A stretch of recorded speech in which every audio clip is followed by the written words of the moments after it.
Hi everybody, today I'm going to talk to you about a project that I was doing over the summer that took up most of my sewing time, I would say, completely voluntarily I should add, and that was I wanted to make a dress for my friend's wedding. My friend got married in July and then again in August, not to two different people, she just had two weddings.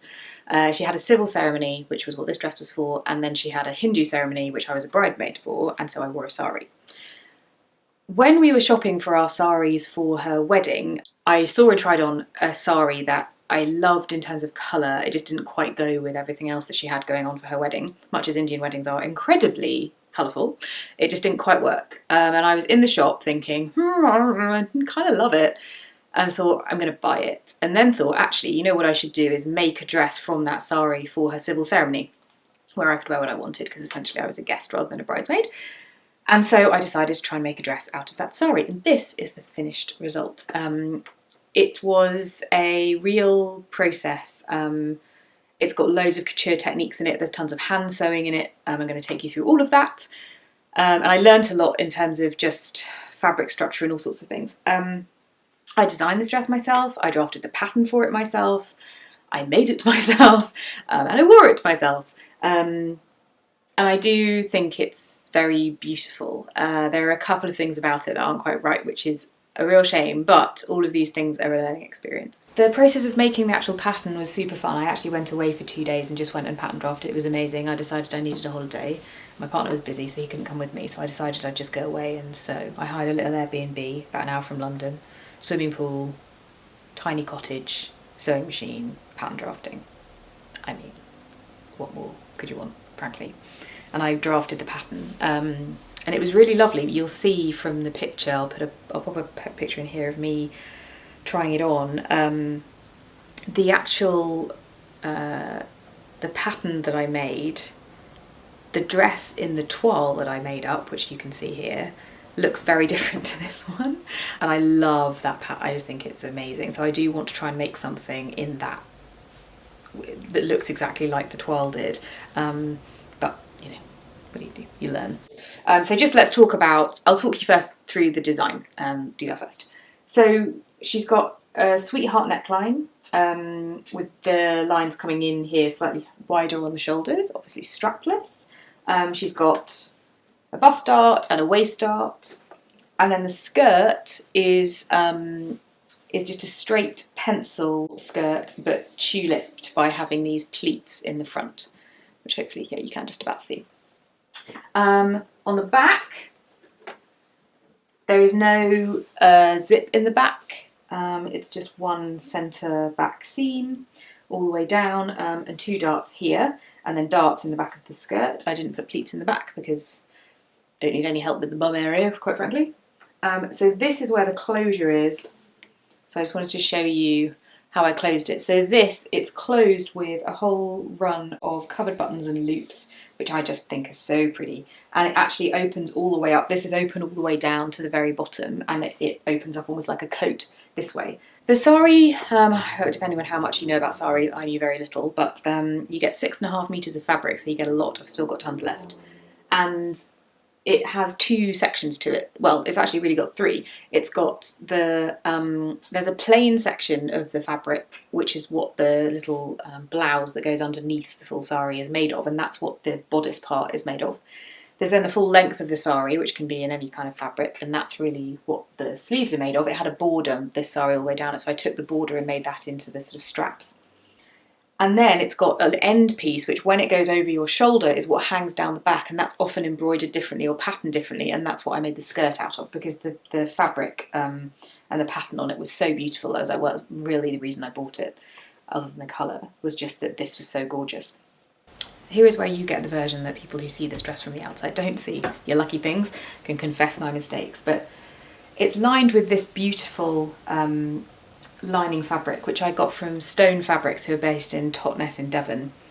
They are awesome for really good quality fabric. It's not cheap, but it's brilliant. I rang the lady and said, I'm making a dress, it's in silk on the outside, I want something that's going to feel really great and be breathable on the inside to line it. What do you recommend?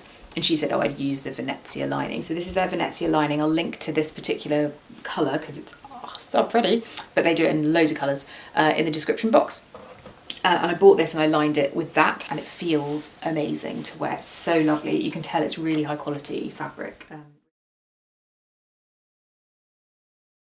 So this is the inside of the bodice. It's the first time I've done loads of these things, so I'm sure lots of it is going to turn out not perfect, but I thought I would show it to you. So there are a few different things in here that are of the Couture ilk. So firstly, this is the silk, which is the outside, and then it's underlined in cotton voile. This is cotton voile. Before you sew any of the pieces together, you do an exact match. So you do two of everything. You do one in the silk and one in the voile, and you put them on top of each other, stretch out the voile, turn up the edge very slightly, and you just tack around the edge. You turn it up because that just allows a little bit for the turn of the cloth, so you get less of the bubbling that you'll get from having two layers of fabric against each other. The second thing is that I have interfaced the neck edges. So on the front, that's this piece here, so the interfacing's helpfully purple, only because it was the only colour I could get. So this is silk organza, and this is cut at the stitch line because this will then be folded over that. So to get a really accurate line on a sweetheart neck, I've done it that way around. I don't know if that's what you're supposed to do, but I thought it kind of made sense. So this has been cut and then hand herringbone stitched all the way around the edges. And you can see on this side, it's all the way down here too, to make sure that that doesn't roll in any way. This will be hand sewn over anyway, but the inside so that it doesn't roll up and you don't get a weird ridge on the outside of the garment. Then the darts I have slashed, and I am going to herringbone these two edges down so that they don't roll up either. So I've got to do that in a second. And then the other thing I'm doing is I'm going to hand insert my lining. So this edge is the only one I've done now, but hopefully you can see that this has been folded in the 5/8 of an inch seam allowance. It's been notched and clipped so that it'll fold flat. I've pinked this edge so that it doesn't fray, and then I've hand herringbone stitched all of this edge down all the way around. You can see it on the back as well. And the idea of that is that it creates a really beautiful flat edge.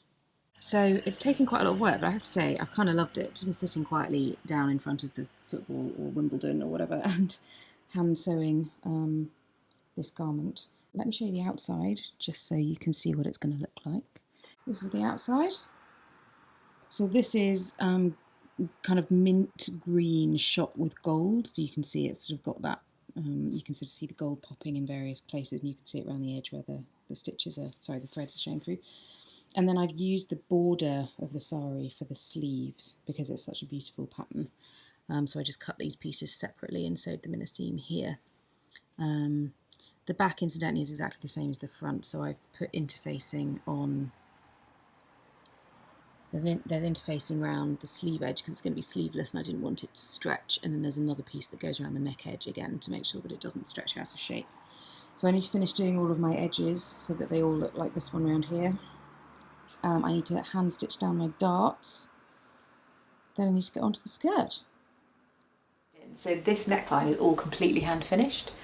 Then the lining is folded over and hand stitched on like this. So you get this really, really neat edge all the way along your edges without needing to, you're not bagging it out that way. And bagging out is a great way, I use it all the time, but for this I wanted to experiment with this method, and I have to say I do really love it.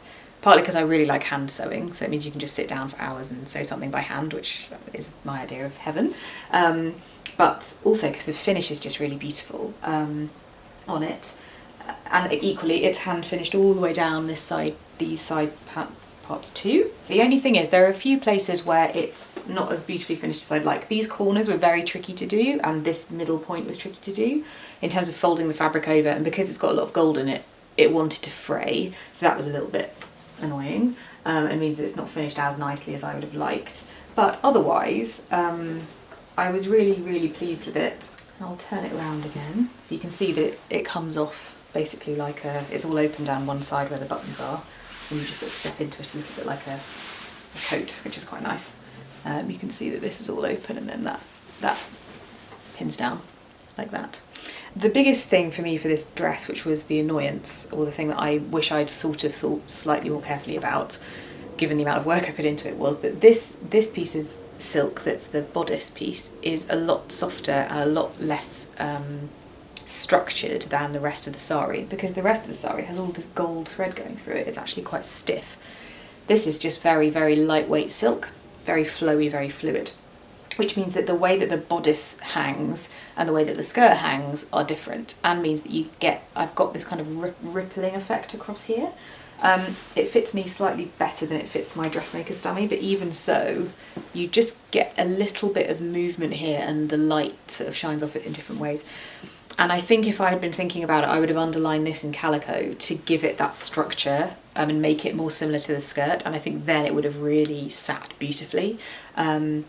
People tell me it's really only me that sees that, but I don't know, I think it's quite clear in the pictures that the bodice is just not quite sitting right, which is a shame, but there you go, it teaches you something. So anyway, I hope that's given you a little bit of inspiration. If you've got a sari sitting around at home that you've not done anything with, or you're going to get one because you're going to an Indian wedding.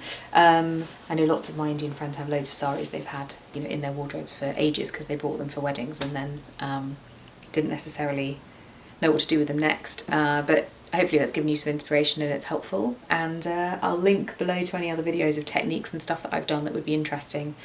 And next time I will try and film it. But this was a very intentional non-YouTube project. I didn't want to get distracted by having to try and film it and stop and start all the time, which is what you have to do when you try and cover a whole technique. I just wanted to really pay it love and attention and not, you know, not get distracted. And I'm really glad I did because it turned out really well. Yeah, so there we go. Sari dress. Hope you have lovely weeks and I'll see you again soon.